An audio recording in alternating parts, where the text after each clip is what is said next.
Vamos à palavra de Deus.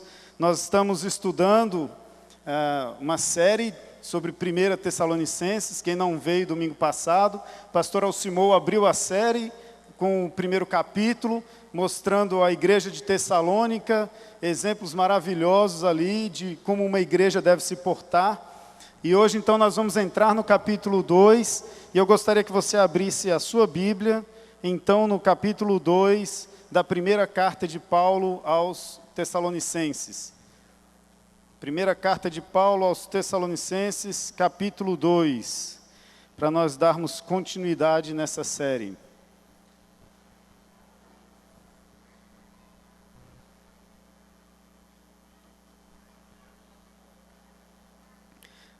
Se você pudesse colocar em pé, se puder, não precisa não. Mas se pudesse colocar em pé. Acharam a primeira carta de Paulo aos Tessalonicenses, capítulo 2? Amém? Ok, mas nós não vamos ler esse texto agora, ó que coisa, hein? Nós vamos ler, fique com a Bíblia aberta, certo? A gente vai ler 1 aos Coríntios, pode colocar lá, 1 aos Coríntios 11, 1. Está no telão aí? Vamos ler juntos? Tornem-se meus imitadores como eu sou de Cristo. Vamos lá?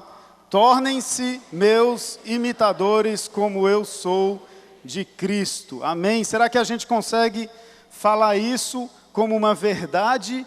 Será que a gente conseguiria olhar para a pessoa do lado? Não vou pedir para você fazer isso não. Só estou perguntando. Será que a gente conseguiria olhar para o irmão do lado e falar assim, ó, torne-se um meu imitador, porque eu estou imitando a Cristo.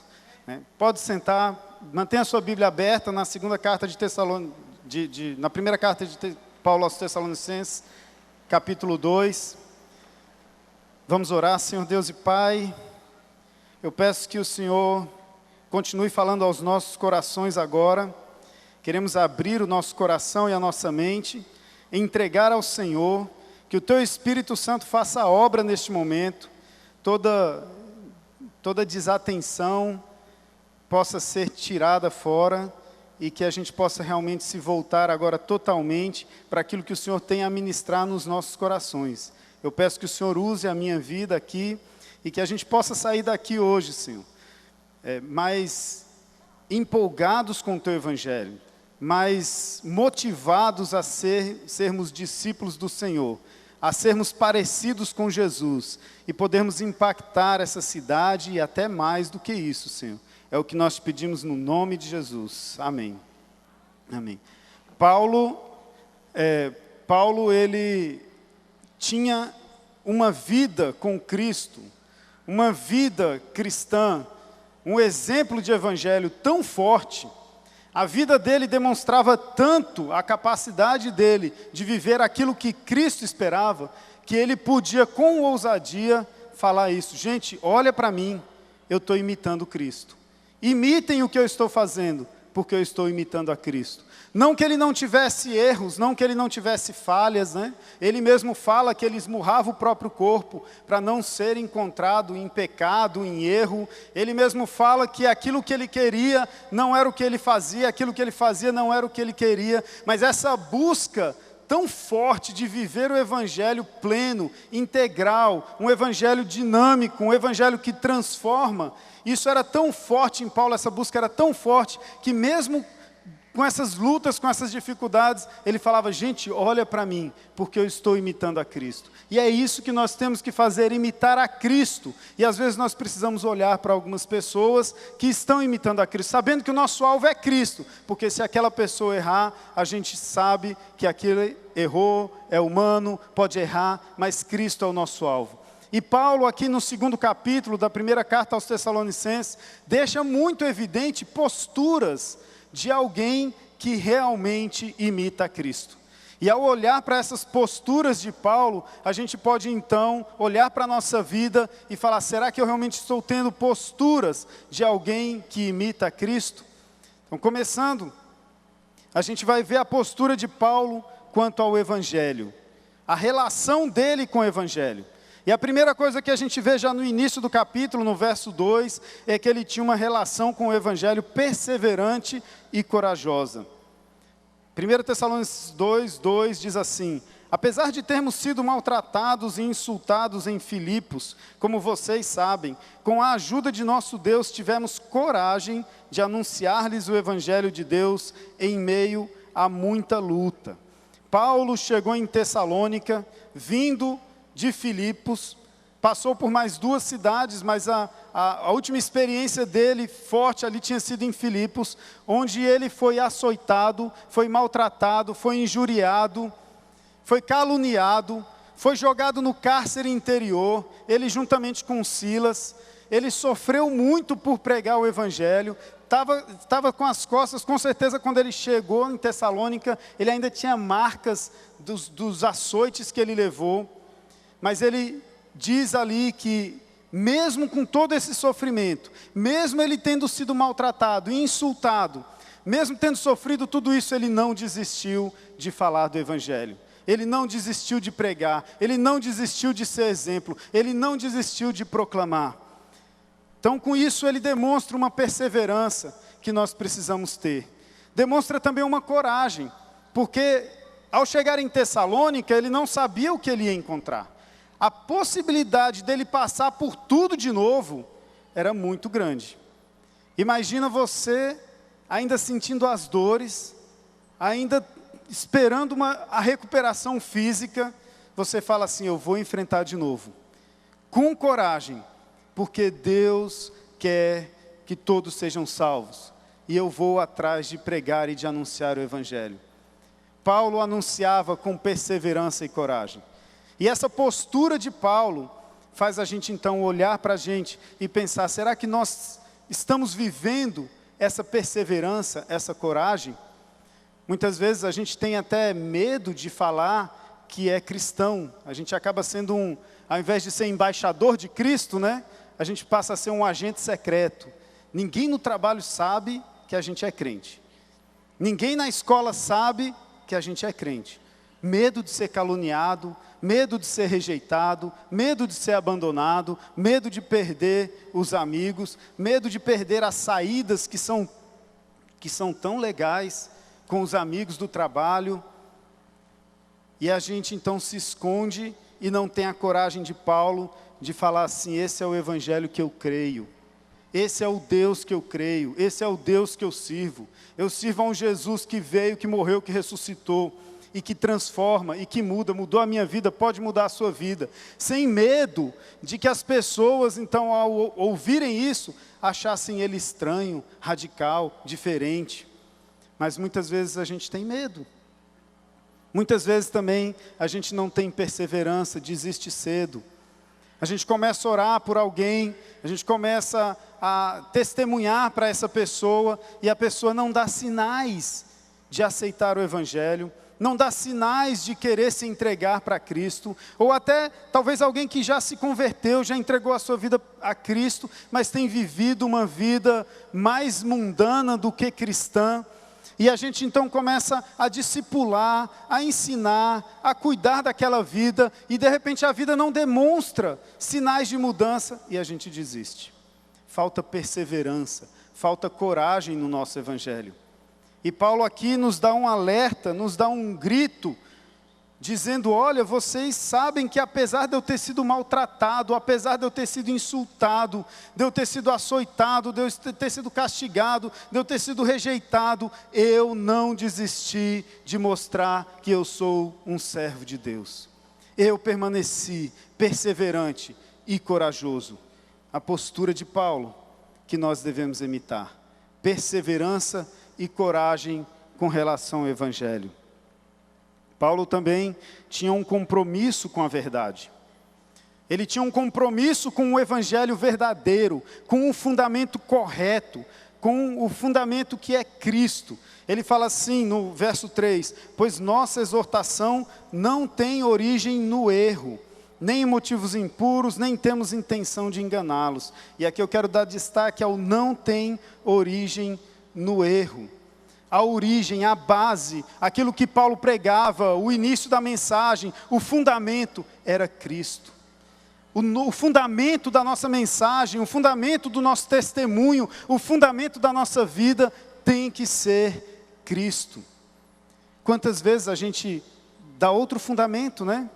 Talvez a igreja, talvez o pastor, talvez o nosso PG, e a gente fala, e a gente vai testemunhar, e ao invés de falar assim, olha, Cristo mudou a minha vida, Cristo me salvou, Cristo pode te salvar, Cristo pode transformar, aí a gente, cara, você tem que ir para o meu PG, ó, meu PG é massa, meu PG é muito bom, cara, você tem que ouvir o pastor pregando, cara, você precisa isso, não está errado falar que a pessoa, que você encontrou algo que está te ajudando a viver uma vida cristã, mas será que você não está colocando um fundamento errado? Será que ao você elogiar e só elogiar o PG e não falar de Cristo, mas elogiar o PG, ou elogiar a igreja, elogiar o pastor, quando a pessoa vai nesse fundamento, e aí na hora que ela se decepciona, o evangelho acabou com ela. Quando ela se decepciona com o PG, quando ela se decepciona com a igreja, meus irmãos, homens falham, igrejas falham, PGs falham, programas falham. Nossa mensagem deve apontar sempre para Cristo. Por mais que Deus use nossa igreja, o nosso PG, o nosso líder, o pastor, mas o fundamento deve ser sempre Cristo. Você quer falar do seu PG? Fala assim, meu irmão, eu fui transformado por Deus. Eu entreguei minha vida para Jesus, Ele me transformou, Ele me perdoou, eu era errado, eu pecava, eu vivia longe dos caminhos de Deus, mas Ele me transformou, Ele me deu uma esperança, Ele me deu uma nova vida, deu esperança de futuro, de vida eterna, é algo maravilhoso. E tem um grupinho que a gente senta para conversar sobre isso, para aprender mais da palavra. Eu queria te convidar, vocês entenderam a diferença? O fundamento é Cristo, essa é a base. Paulo deixou muito claro que a exortação dele não tinha origem no erro, ele tinha uma base sólida. Ele fala inclusive à igreja de Coríntios, na primeira carta, capítulo 3, de 11 a 15, assim, porque ninguém pode pôr outro fundamento além do que já está posto, o qual é Jesus Cristo. E se alguém sobre este fundamento formar um edifício de ouro, prata, pedras preciosas, madeira, feno, palha, a obra de cada um se manifestará. Se a obra de alguém se queimar, sofrerá detrimento, mas o tal será salvo, todavia como pelo fogo. O que Paulo está dizendo? Meu irmão, se o seu fundamento for Cristo, se a base da sua mensagem for Cristo, mesmo que você não consiga ter obras que ao serem provadas pelo fogo permaneçam, você vai ser salvo. Essa é a base, esse é o fundamento, é Jesus. E se você pregar o Evangelho, se você falar do Evangelho, mesmo que você esteja ainda num processo de restauração, e sua vida às vezes você não consegue produzir um fruto que faça muita diferença, não estou aqui querendo incentivar você a viver uma vida cristã medíocre, mas o que eu quero dizer é que se a sua base é Jesus, você está salvo. E se você tiver obras que ao ser provada pelo fogo elas permaneçam, você tem um galardão no céu específico para isso. E glória a Deus por isso. Agora Paulo também fala assim, olha, se alguém colocar qualquer outro fundamento, mesmo que Paulo fala, mesmo que eu coloque qualquer outro fundamento, que não seja Jesus Cristo, que seja amaldiçoado. O nosso fundamento é Jesus, irmãos. Não vamos pregar igreja, não vamos pregar modelo, não vamos pregar programas, vamos pregar Jesus, vamos falar de Jesus, da transformação que Ele fez na minha vida, da transformação que Ele fez na sua vida. É isso que nós precisamos pregar, essa é a base, esse deve ser o testemunho. Glória a Deus por isso, glória a Deus por isso. Paulo também, no seu procedimento, ele mostra integridade. Também no verso 3, ele fala, pois nossa exortação não tem origem no erro, nem em motivos impuros, nem temos intenção de enganá-los. Paulo não fazia falsas promessas. Paulo era realista com relação ao Evangelho. Paulo sofreu perseguição, foi açoitado, como a gente já disse, rejeitado, e ele não fazia falsas promessas. Ele pregava o Evangelho, aquilo que era.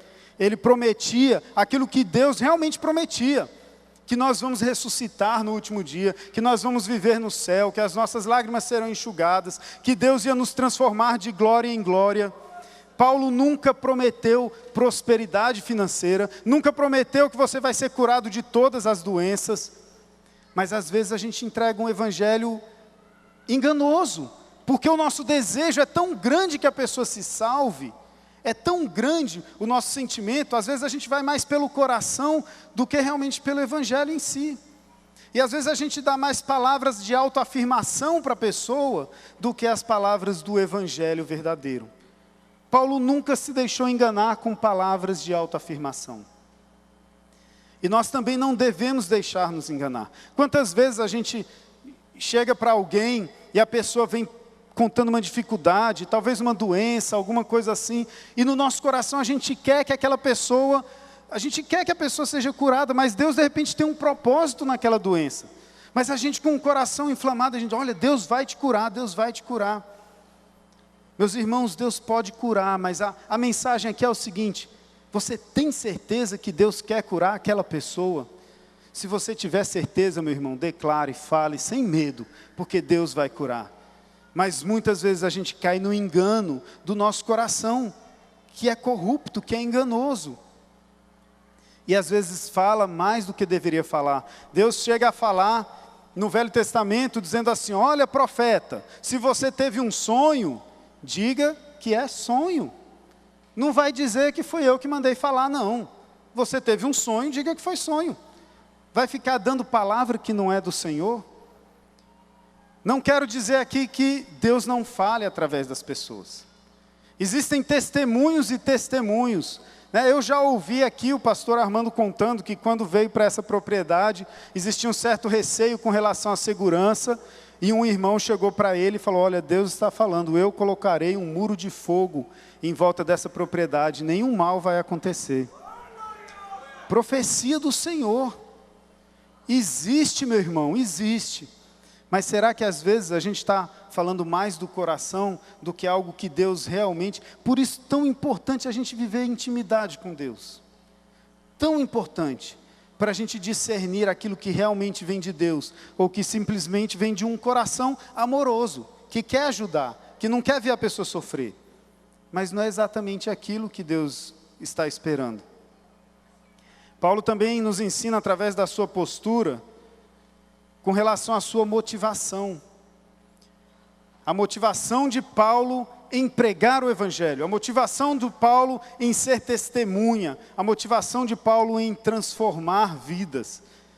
No verso 4 a 6, ele diz assim: pois nossa exortação não tem origem no erro, nem em motivos impuros. Pelo contrário, como homens aprovados por Deus, a ponto de nos ter sido confiados por Ele o Evangelho, não falamos para agradar a pessoas, mas a Deus, que prova os nossos corações. Vocês bem sabem, a nossa linguagem nunca foi de bajulação, nem de pretexto para ganância. Deus é testemunha, não buscamos reconhecimento humano, quer de vocês, quer de outros. A motivação de Paulo era agradar a Deus. Qual tem sido a nossa motivação para falar do Evangelho?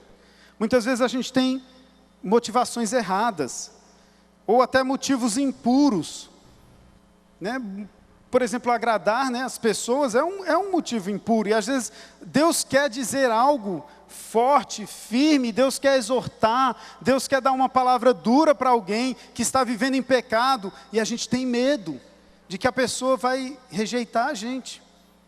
Então, medo do confronto. Aí a gente fala assim: não, mas Deus te ama, é assim mesmo, todo mundo é pecador mesmo, é isso daí. E aí a gente vai costurando dentro da palavra de Deus algo que Deus não queria costurar. Ele queria, em muitos momentos, Deus dar palavras duras, e muitas vezes nós precisamos abrir a boca para dar palavras duras. Meus irmãos, estou dizendo aqui, exortação entre irmãos. A lei, digamos assim, a severidade é para os irmãos. Não adianta alguém que nunca entregou sua vida a Cristo, alguém que nunca se entregou para Jesus, você começar a apontar o dedo e falar: seu pecador, você vai para o inferno porque você está pecando, porque isso, porque aquilo, você tem que viver uma vida santa. Ele precisa de Jesus, Jesus vai dar a vida santa que ele precisa. Mas às vezes, para aqueles que estão na caminhada, a gente precisa exortar, precisa falar. E aí a gente vai, a pessoa está lá abatida, cometeu um pecado, hora de puxar a orelha, e a gente vai e fala manso, e fala, não, está na bênção, Deus te ama, fica tranquilo. Olha só o que Deus fala em Jeremias 6, versos 13 e 14. Porque desde o menor deles até o maior, cada um se dá a avareza, e desde o profeta até o sacerdote, cada um usa de falsidade, não tem coragem de falar a verdade, e curam superficialmente a ferida da filha de meu povo, dizendo, paz, paz, quando não há paz. Deus está dizendo, o negócio está feio, ou vocês mudam, ou vocês vão para o cativeiro. E aí vem os profetas, dizendo assim, não, Deus é amor, e então Ele não vai levar ninguém para o cativeiro. A nossa mensagem, ela tem que ter uma motivação de agradar a Deus e não a homens. Mas a gente quer sair bem na fita, né? Quer ser o cara legal e acaba não sendo rígido. Ressalva, a Bíblia fala assim, que a gente deve falar a verdade em amor. Porque aí tem o outro extremo, né? O irmão que gosta de apontar o dedo e simplesmente, a verdade tem que ser dita, doa quem doer, e vem de qualquer jeito e dá rasteira e acaba quebrando a cana que já estava moída, acaba apagando aquela fumacinha só que tinha, termina de destruir a pessoa. A verdade deve ser dita em amor, mas ela precisa ser dita. Às vezes, motivos impuros também, você pode pensar na ganância, aí você fala assim, ganância? Como assim ganância? Eu vou ganhar o quê com o Evangelho? Talvez um ministro da palavra, né? Alguém que se sustenta através da palavra, ele pode ter essa motivação. E aí você pensa, e eu? Como assim ganância? Meus irmãos, existem as coisas mais, né? Às vezes você quer que o seu marido se converta, porque você não aguenta mais esse encrenca do seu lado. Não é isso? Às vezes você quer que aquela menina se converta, porque você quer namorar com ela. Às vezes você quer que sua mulher se converta, para ver se ela para de falar. Isso é motivo errado. Isso é ganância, desejo de ter algo para você. É por egoísmo. A gente deve anunciar, pregar, testemunhar por amor ao outro. E o pior, né, que é o reconhecimento humano. Vamos pensar assim no ambiente de PG. Chegou o seu dia de você levar a palavra, certo? No seu PG. Talvez você é líder, ou você é membro do PG, e o líder falou, olha, semana que vem você traz aí uma palavra, um estudo. Rapaz, eu vou arrebentar, porque eu tenho um estudo aqui, tal, não sei o quê. O pessoal vai achar muito massa. Qual tem sido o motivo do seu trabalho? Eu acho que quem enfrenta uma luta muito forte nisso, é o pessoal do louvor, né? Porque, poxa, é bacana, né? Você toca bonito e todo mundo gosta. Eu acho que deve ser uma luta assim constante. Senhor, é para o Senhor, não é para reconhecimento humano. Mas às vezes a gente quer falar, quer dar um estudo, quer pregar, quer fazer alguma coisa para ser reconhecido, para que as pessoas falem, puxa vida, né? E aí eu pergunto para vocês, que frase vocês, quando vocês vão falar de Jesus, que frase que vocês gostariam de ouvir no final? Que grande discípulo de Jesus você é. Ou, que grande Deus esse ao qual você serve. O que você espera? Que as pessoas digam assim, nossa, que discípulo de Jesus, que homem de Deus que você é, que coisa maravilhosa, você realmente é um servo de Deus. Ou que as pessoas falem assim, puxa, que Deus maravilhoso esse que você serve, eu também queria servir um Deus assim. Essa deve ser a nossa motivação, essa era a motivação de Paulo, não buscava reconhecimento humano, mas buscava agradar ao Senhor, agradar a Deus. E a sua postura com relação aos irmãos, ele era um exemplo de amor, e é engraçado que ele coloca tanto o amor materno quanto o amor paterno. Olha só, a gente vai ler os versos 7, 8 e 11. Embora como apóstolo de Cristo pudéssemos ter sido um peso, tornamo-nos bondosos entre vocês como uma mãe que cuida dos próprios filhos. Sentindo assim tanta afeição por vocês, decidimos dar-lhes não somente o Evangelho de Deus, mas também a nossa própria vida. Porque vocês se tornaram muito amados por nós, pois vocês sabem que tratamos cada um como um pai trata os seus filhos.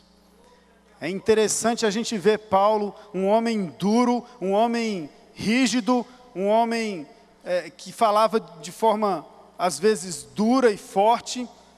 Ele compara o sentimento que ele tem pela igreja, pelas pessoas, como o sentimento de uma mãe pelos filhos. Ele fala assim, tanto afeto, é tanto afeto que eu tenho por vocês. E esse deve ser o nosso sentimento. A gente acabou de falar de agradar a Deus. E Jesus nos ensinou que o primeiro mandamento é amar a Deus com todas as nossas forças, com todo o nosso entendimento, e amar ao próximo como a si mesmo. Paulo aqui exemplifica isso, em que ele quer agradar a Deus, mas ao mesmo tempo ele ama as pessoas com tanta afeição, com tanto amor, que é aquele amor de mãe, aquele amor cuidadoso, aquele amor que aceita mesmo sendo diferente, mesmo sendo feio, mesmo sendo torto, mesmo sendo errado. O amor de mãe é um amor que a gente não sabe explicar. Paulo compara esse amor. Paulo compara também com um amor de pai, que é aquele amor que quer dar uma direção, que quer dar um rumo, que quer ensinar, que quer exortar, quer colocar no caminho certo, quer ver a pessoa prosperando, sendo feliz. Esse é o amor do pai. Paulo tinha esse sentimento. E esse deve ser o nosso sentimento. Essa deve ser a nossa motivação ao testemunhar de Jesus, ao viver Jesus no nosso trabalho, dentro de casa, aonde a gente estiver.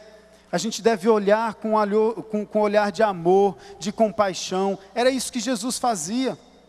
Jesus, em determinados momentos, ele se afastava para descansar e de repente fala assim que ele via as multidões vindo e se compadecia delas. Jesus olhava com amor, com compaixão. Esse tem que ser o nosso olhar. Não um olhar de reprovação, não um olhar de condenação, mas um olhar de amor, de paixão, de afeição. Eu gosto muito quando Paulo fala lá em Filipenses também, que nós devemos ter um para com o outro entranhados afetos. Ou seja, um afeto que vem das entranhas, que sai de dentro, é aquela coisa, cara, eu te amo tanto, eu queria ver você viver uma vida assim, próspera nas mãos de Deus, não no sentido financeiro, físico, se tiver esse também, glória a Deus por isso, mas viver aquela vida realmente cristã, a coisa vem lá de dentro. É o exemplo do amor incondicional que sai de dentro. Você provavelmente conhece, se você tem um pouquinho de caminhada cristã, você conhece o exemplo do amor de Deus em João 3,16, certo? Porque Deus amou o mundo de tal maneira que deu o seu único Filho, para que todo aquele que nele crê não pereça, mas tenha a vida eterna. Jesus deu o seu Filho, isso é prova de amor, para que a gente seja salvo. João 3,16, a gente decora isso. Você que tem uma caminhada com Cristo, a gente decora o endereço, decora. Se você decorou João 3,16, coloca um antes e fica 1 João 3,16. E você vai ver a continuação dessa mensagem. Conhecemos o amor nisto, que Ele deu a sua vida por nós, e nós devemos dar a vida pelos irmãos. Do mesmo jeito que Deus amou, que deu a sua vida por nós, nós também devemos estar dispostos a dar a nossa própria vida pelo nosso irmão. Sabe aquele irmão do PG, que você torce para ele mudar de PG, porque você não aguenta mais? Né? Ou então você vai mudar de PG porque é o PG todo, e todo PG que você vai, ninguém presta. Aí eu tenho minhas dúvidas de quem é que não presta, né? Mas sabe aquele irmão? Você deve dar a sua vida por ele. Esse é o sentimento. E dar a vida, meus irmãos, a gente às vezes confunde dar a vida com dar a morte. Certo? Significa dar a vida também, mas Às vezes a gente pensa assim, dar a vida é assim, numa situação em que o cara talvez fosse morrer, e eu entrar lá no lugar dele, morrer no lugar dele, eu estou dando a minha vida. Dar a vida é como Jesus estava dando a vida aqui, no momento que era o momento dele descansar de repente, mas apareceu a necessidade, ele foi lá dar a vida por um povo que rejeitou, e que ele sabia que ia rejeitar, por um povo que ele sabia que ia gritar, crucifica, crucifica, crucifica, mas o amor dele era tão grande, que ele decidiu renunciar à própria vida, não só entregou a sua morte, porque morrer a gente vai um dia, a não ser que Jesus volte antes, não só entregar o dia da sua morte para alguém, mas também entregar a sua própria vida, o seu viver, o seu dia a dia, e a gente já pode emendar isso na próxima postura de Paulo, que é uma postura de renúncia. Paulo renunciava aos direitos que ele tinha, em amor ao irmão. No verso 9 diz assim, irmãos, certamente vocês se lembram do nosso trabalho esgotante e da nossa fadiga. Trabalhamos noite e dia, para não sermos pesados a ninguém, enquanto lhes pregávamos o Evangelho de Deus. Especificamente, Paulo teria direito, como pregador do Evangelho, como aquele que está usando a sua vida para anunciar o Evangelho, gastando o seu tempo, mudando de cidade em cidade, para estabelecer uma igreja, ele tinha direito de ganhar alguma coisa dos irmãos, de sustento, para poder se dedicar totalmente ao Evangelho, mas ele fazia questão de trabalhar noite e dia, ele fala de ter um trabalho esgotante, ele fala de fadiga, porque ele desejava tanto que o Evangelho fosse implantado na vida dessas pessoas, ele desejava tanto ver cristãos verdadeiros, vê-los imitando Jesus, que ele era capaz de sacrificar a própria vida dele, em prol dos outros irmãos. Será que nós estamos dispostos a fazer isso por aquele irmão encardido do PG que a gente não aguenta? Será que nós estamos dispostos a isso? A realmente renunciar os nossos direitos, às vezes de um passeio? Não estou aqui querendo incentivar vocês que saiam daqui nunca mais querendo passear. Não é isso. Nós precisamos de descanso, nós precisamos de passeio, mas às vezes a gente fica tão assim, poxa, mas eu tenho direito, né? Eu tenho direito de ser feliz, eu tenho direito de passear, eu tenho direito de descansar, e isso começa a entrar tanto na nossa vida, que acaba nos dominando, e a gente só consegue viver de prazer e não consegue renunciar, não consegue deixar de assistir um jogo da seleção não, jogo da seleção não, acho que dá para deixar de assistir, né? A não ser que seja a seleção de vôlei, né? Mas às vezes a gente não quer deixar de fazer algo gostoso, interessante, que a gente gosta, para um irmão que está precisando. Não, agora é o meu tempo de descanso. Tudo bem, meu irmão, a gente tem o nosso tempo de descanso. A minha preocupação é, será que a gente está usando esse tempo da maneira correta, na medida correta? Estamos mais interessados em nós mesmos do que nos outros? É só esse alerta que eu gostaria de deixar, que Paulo gostaria de deixar. Eu gostei muito de uma frase do pastor Paulo Mazzoni, que ele falou no EPL do ano passado. Ele disse assim, não existe amor sem serviço, não existe serviço sem compromisso, não existe compromisso sem renúncia. Isso foi palavras do pastor Paulo Mazzoni, isso é uma verdade. Não tem como, porque não existe amor sem serviço, não existe serviço sem compromisso, e não existe compromisso sem renúncia. Não tem jeito, meu irmão. Querer viver a vida cristã numa boa, terminar seu PG, você ir para a festa, ir para a farra, né, cumprir meu ritual religioso de participar do PG, cumprir meu ritual religioso de participar do culto, e eu continuo vivendo a minha vida como se nada tivesse mudado, tem alguma coisa errada. Tem alguma coisa errada. Vocês entenderam, vocês têm direito, nós temos direito de ir para a festa, essas coisas, mas outro exemplo de Paulo, outra característica de Paulo, é o exemplo do ensino relacional. Olha só o que ele fala, nós vamos pegar do verso 10 a 12.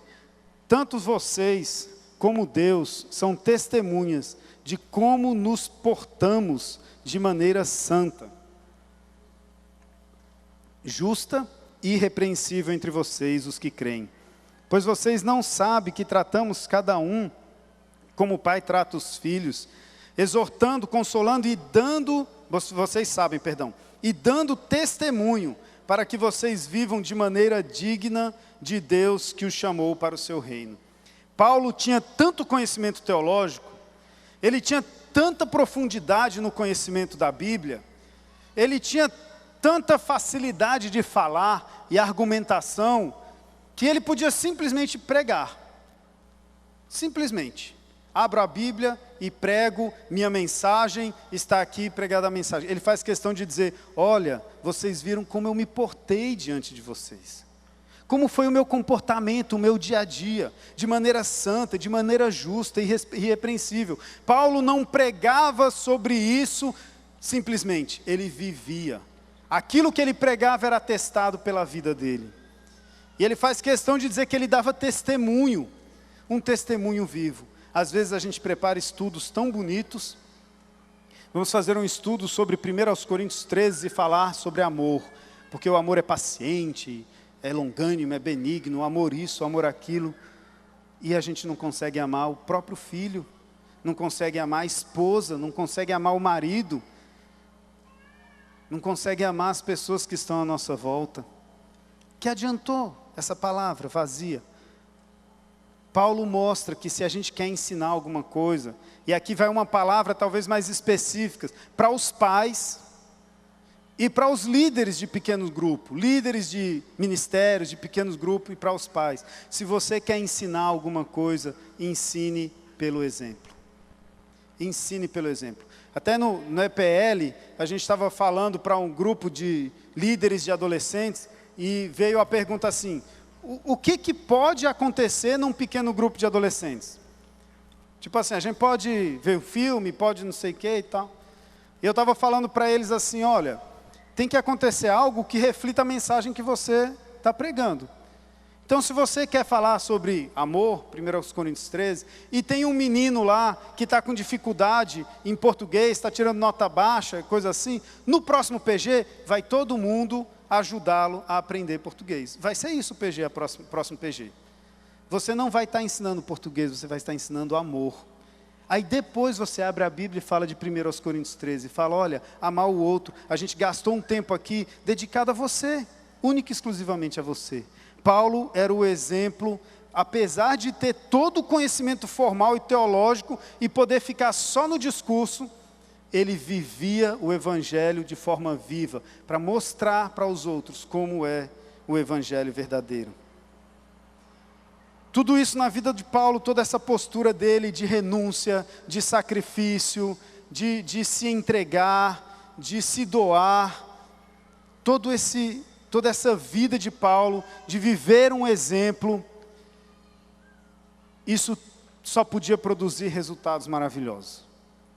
E às vezes a gente se concentra muito no que fazer, e se decepciona e desiste, porque a gente não imagina o resultado que Deus pode fazer na vida daquela pessoa através da vida da gente. Às vezes a gente, como pai, desiste de continuar educando e ensinando os nossos filhos. Talvez você até esteja aqui pensando assim, não, eu desisti do meu filho.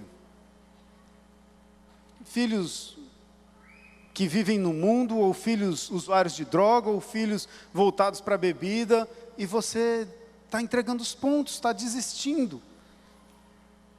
Ou você, líder de PG, está cansado, porque você fala. Essa semana mesmo, um líder de PG de adolescentes veio conversar comigo, e ele falou assim, Daniel, eu não sei mais o que eu faço, porque a gente conversa, a gente abre a Bíblia, aí vai no próximo compartilhamento do PG, aí vem aquelas histórias mais escandalosas. A pessoa não mudou nada, parece que a gente está falando para a parede, parece que não está mudando. Paulo nos ensina a ser perseverante, a permanecer firme, porque o resultado virá. Deus é quem vai fazer a obra, e o resultado vai vir na vida da pessoa. Olha os resultados que Paulo colheu na vida daquela comunidade. Primeiro, que a comunidade recebeu a palavra como sendo vinda de Deus e não de homens. Verso 13, também agradecemos a Deus sem cessar, Pois ao receberem de nossa parte a palavra de Deus, vocês a aceitaram não como palavra de homens, mas segundo verdadeiramente é, como palavra de Deus, que atua com eficácia em vocês, os que creem. O exemplo vivo de Paulo. A palavra atestada através de uma vida fez com que aquelas pessoas que recebessem aquilo, vissem, isso vem de Deus. Isso não é religião, isso não é palavra vinda de homens. Se você permanecer firme, meu irmão, não sei se é no seu trabalho, você está tentando testemunhar, tentando falar de Jesus, tentando mostrar, se você, no seu PG, na sua família, talvez o seu pai e a sua mãe não sejam convertidos, você aceitou a Cristo e você está querendo enfiar a goela abaixo, seja uma testemunha viva, porque quando eles ouvirem, quando você falar, eles vão falar assim, isso não vem de homens, isso vem de Deus, porque eu vejo a transformação na sua vida, porque eu vejo que você é diferente, porque eu vejo a sua humildade, porque eu vejo a sua renúncia, porque eu vejo o seu amor. Inclusive, tem um amigo que costuma dizer o seguinte, eu gosto muito disso. Ele fala assim, olha Daniel, a pessoa pode resistir à sua pregação, não querer ouvir. Ela pode resistir aos seus argumentos. Ela pode resistir à sua teologia. Mas tem uma coisa que ninguém resiste, é o amor. Se a gente amar, simplesmente amar, e falando de Deus aos poucos, as vidas vão vendo que aquilo é algo que só pode vir de Deus. Que aquela palavra só pode vir de Deus, não vem de homens. Paulo colheu esse fruto. Paulo colheu esse fruto e nós podemos colher. Que a nossa palavra seja reconhecida como uma palavra vinda de Deus, atestada através da nossa vida de compromisso com o reino. Outro fruto que Paulo colheu, o resultado que ele colheu, foi que a comunidade suportou as perseguições. E sabe por que a comunidade suportou as perseguições? Porque Paulo não tentou enganá-los. Lembra que o evangelho dele não tentava enganar? Então aquelas pessoas que aceitaram o evangelho verdadeiro como ele realmente é. E que transforma, e que muda, e que restaura, que dá uma esperança. Mas que aqui no mundo a gente vai ter aflições, mas que a gente tem que ter bom ânimo, porque Jesus venceu o mundo, Ele vai nos dar a vitória. E com essa palavra então Ele pôde colher esse fruto. Vocês podem ver aí no verso 14, que ele fala assim, porque vocês, irmãos, tornaram-se imitadores das igrejas de Deus em Cristo Jesus que estão na Judéia. Vocês sofreram da parte dos seus próprios conterrâneos as mesmas coisas que aquelas igrejas sofreram da parte dos judeus. Meus irmãos, a igreja de Tessalônica sofreu perseguição. A igreja de Tessalônica, Jason, que hospedou Paulo, teve que ser levado, porque acharam que Paulo ainda estava com ele, não estava, e levaram ele preso, depois soltaram, a igreja sofrendo perseguição, mas eles permaneceram firmes. E Paulo pôde olhar para isso e falar assim, gente, que bênção, que bênção. Meus irmãos, já pensou?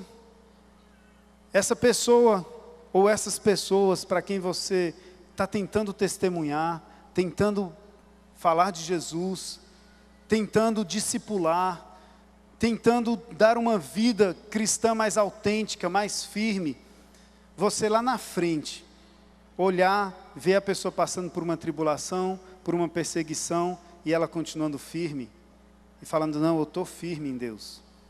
E meus irmãos, eu não sei se vocês vão lembrar, mas, se eu não me engano, há uns 2 anos, teve um casamento aqui de uma menina, o pastor Alcimol fez, de uma moça e um rapaz, que ele tinha passado pelo Lar da Paz, né? E a gente fez parte desse PG, ela tinha vindo para o PG, uma luta muito grande, ela tinha acabado de se converter, e uma irmã aqui da igreja que levou ela a Cristo, estava acompanhando, e ela passou por muita luta, Mas ela sempre firme, falando, olha, pode dar tudo errado, mas de Jesus eu não largo. De Jesus eu não largo. Isso traz uma alegria tão grande, tão grande. Eu me lembro também, quando um dos meus filhos, o Vitor, teve um problema de saúde e foi internado, um problema grave, foi internado, e a Monique então ficou na enfermaria com outras 2 moças, e ali ela teve a oportunidade de testemunhar de Jesus. Essas moças que estavam com os filhos ali, ela teve a oportunidade de testemunhar de Jesus para elas, e as 2 vieram a entregar a sua vida a Cristo, e a ajuda da igreja ali, indo visitar e falando, qual o seu problema, eu posso orar para o seu filho? Olha, a gente está orando por você lá, a participação do corpo de Cristo nisso. Então elas entregaram a vida a Jesus. Uma delas, isso foi em Goiânia, uma delas, a família morava lá em Goiânia, o pai se converteu, a mãe se converteu, a irmã se converteu, a família inteira está firme, e ela estava tão fragilizada naquele hospital, tão triste, porque o marido tinha abandonado, o filho estava doente, era uma coisa terrível, e de repente o Evangelho trouxe uma nova esperança para ela. E aí depois já morando aqui, a gente foi visitar a Goiânia, e ela falou uma frase que eu não esqueço nunca mais. Ela falou assim, Daniel, eu peço a Deus todo dia, que se for para eu fraquejar, que Ele me leve para a presença dEle, porque eu não quero passar mais um dia longe do Senhor. Eu quero estar todo dia junto dEle. Meus irmãos, que fruto maravilhoso, que coisa maravilhosa a gente vê um resultado desse, depois do testemunho de Jesus. E é claro que isso traz alegria, e trouxe alegria para Paulo. Paulo expressa isso aqui também no verso 19 e 20, e também do verso 7 ao 9. Pois quem é a nossa esperança, alegria ou coroa, em que nos gloriamos perante o Senhor Jesus na sua vinda? Não são vocês? De fato, vocês são a nossa glória e a nossa alegria. Por isso, irmãos, em toda a nossa necessidade e tribulação, temos bom ânimo a seu respeito, por sabermos da sua fé, pois agora vivemos, visto que vocês estão firmes no Senhor. Como podemos ser suficientemente gratos a Deus por vocês, por toda a alegria que temos diante dEle por causa de vocês? Olha que coisa boa, meus irmãos, vale a pena sofrer, vale a pena renunciar, vale a pena gastar a sua vida em prol dos outros. Quando você vê o resultado, quando você vê o que Deus fez, isso só vai trazer alegria, isso só pode trazer alegria. E Paulo recebeu esse fruto. Essa tem que ser a nossa motivação. E eu queria aqui dar um testemunho pessoal para vocês, da vida dos meus pais. Eu queria que mostrasse aí, tem uma foto. Esses aí são meus pais, ó, que bacana. Legal, né? Isso aí foi no início da década de 60. Para quem não sabe, meus pais são missionários entre os índios. Eles foram, em 1960, morar no meio do mato para pregar o evangelho aos índios Xerente, que fica no norte do Tocantins. E não é porque eles estavam acostumados com essa vida, não. Minha mãe viveu a vida inteira em São Paulo. E saiu de São Paulo para ir morar no meio do mato. Aí, então, eles estavam, já estava perto de 2 anos de trabalho entre os índios. E quem está no colo é minha irmã mais velha. E mais ou menos nessa época, ele sempre escrevia cartas para a igreja que sustentava. Ele sempre escrevia cartas contando como estava o trabalho. E depois de 2 anos, eles ali trabalhando com os índios, tendo que morar, o governo na época não permitia que o missionário morasse dentro da aldeia, e a cidade mais próxima era muito longe, e o meio de transporte era a bicicleta. Então, meu pai construiu uma casa no meio do mato, que era essa que vocês tinham visto aí, para poder ficar o mais próximo que o governo permitia da aldeia, e poder ir caminhando até a aldeia para pregar o evangelho. Não só pregar o evangelho, aqui eu quero até abrir um parênteses, viu, meus irmãos? Informação de utilidade pública importantíssima, porque a mídia fala o contrário. Se você acha que missionário vai para a tribo indígena para destruir a cultura dos índios, isso daí é o que a mídia prega e está completamente errado. Essa essa tribo xerente. A língua deles não era escrita, era uma língua ágrafa, não tinha alfabeto, não tinha regras gramaticais estabelecidas, não tinha escrita, nenhum índio sabia ler e escrever, não tinha assistência médica.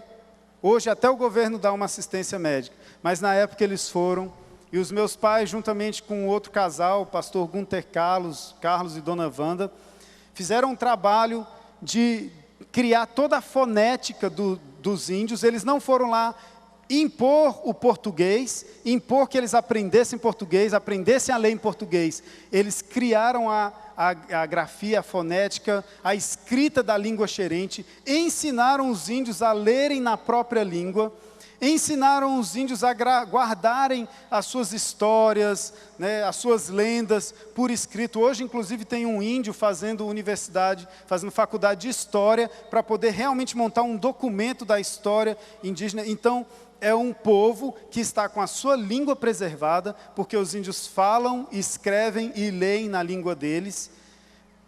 O povo cresceu, e tem índios formados, tem índios dando aula, tem índios crescendo profissionalmente, sem perder a cultura. Fecha parênteses, ok? É isso que os missionários fazem, não é o que a mídia diz. A mídia diz tudo errado.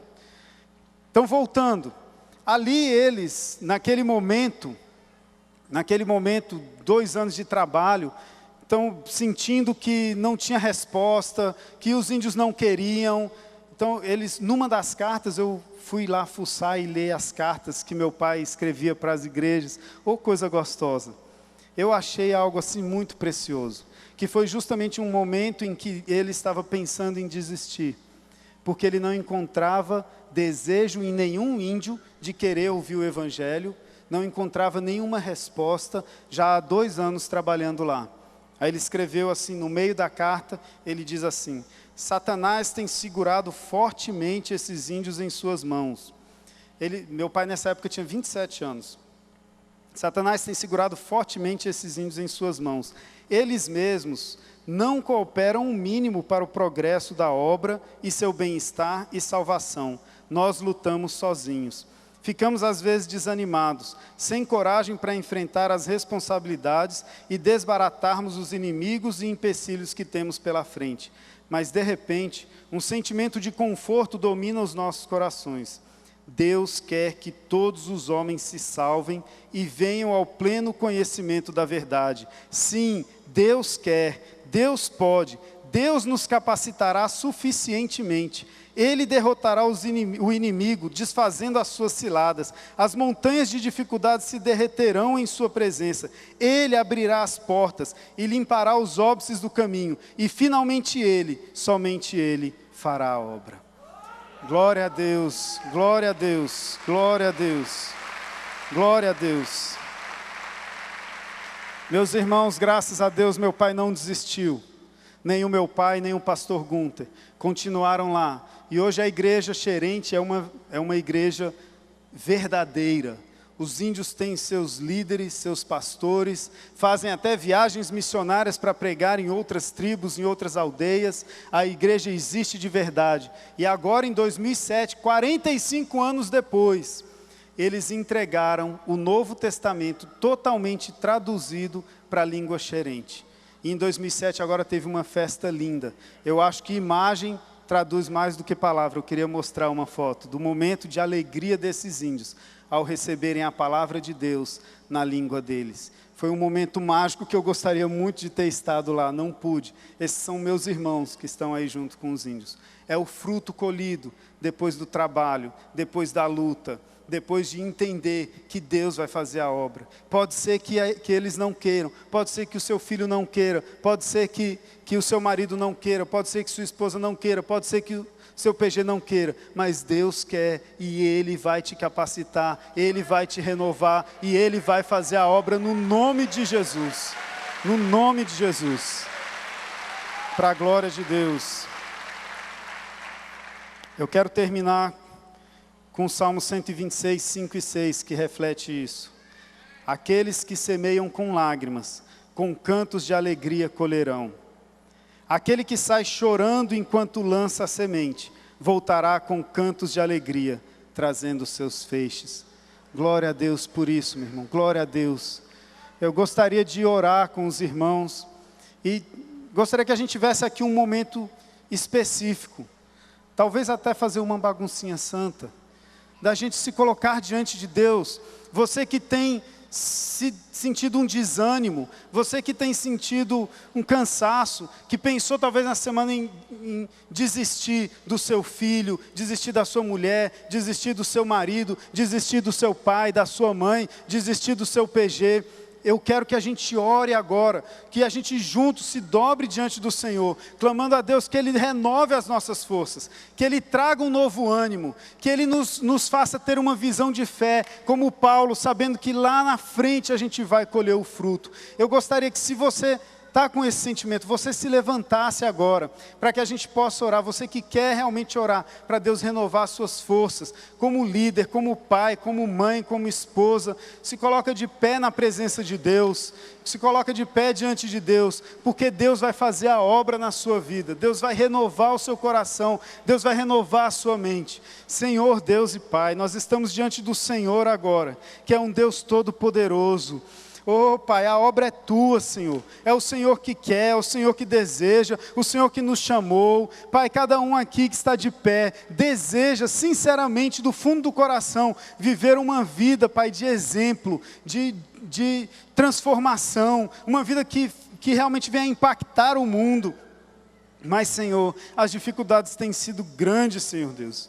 As dificuldades têm sido muitas, e às vezes vem um sentimento de desistência. Oh Senhor, assim como o Senhor fez com meu pai 50 anos atrás, que o Senhor também faça agora. Renove os corações, renove o desejo, renove a força, renove o ânimo, traga uma disposição nova, Senhor. Que a partir desse momento, Pai, cada um seja cheio do Teu Espírito Santo para testemunhar, para ser uma testemunha viva do Senhor, e que a gente possa sair daqui, Senhor, realmente transformado pelo Teu Espírito, mas não por um momento, Deus, não pela emoção desse momento, não porque foi bonito ou emocionante, ou seja lá o que for, mas com um compromisso como Paulo tinha, Senhor, um compromisso, mesmo diante da luta, de permanecer firme, testemunhando, mesmo sendo açoitado, mesmo sendo caluniado, mesmo sendo rejeitado. Nós colocamos a nossa vida diante do Teu altar, Senhor, para realmente testemunhar, Pai, dessa forma, Deus. Abençoa cada um aqui, Senhor.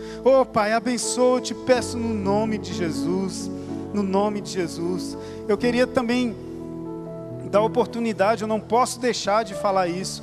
Talvez você tenha vindo aqui e ainda não entregou a sua vida para Jesus, ainda não fez a sua decisão. Essa palavra, eu sei que foi uma palavra mais voltada para aqueles que já entregaram a sua vida a Jesus, mas eu não quero deixar de dar oportunidade. Talvez hoje você decidiu servir a esse Deus que capacita, que fortalece. Você decidiu aceitar esse evangelho verdadeiro, sem enganação, sabendo que vai ter tribulações, mas sabendo que Deus vai te dar força e que você vai vencer. Se hoje é o dia que você quer entregar a sua vida a Jesus, levante a sua mão aonde você está, para dizer assim: eu quero entregar a minha vida para Jesus. Aleluia, glória a Deus, glória a Deus. Mas alguém gostaria de entregar a sua vida para Jesus? Glória a Deus, lá atrás eu estou te vendo, meu irmão. Glória a Deus, glória a Deus. Mas alguém gostaria de dizer: hoje é meu dia de entregar minha vida a Jesus? Mas alguém gostaria? No nome de Jesus, Deus, louvado seja o Teu nome, Senhor. Aleluia. Glória a Deus, glória a Deus.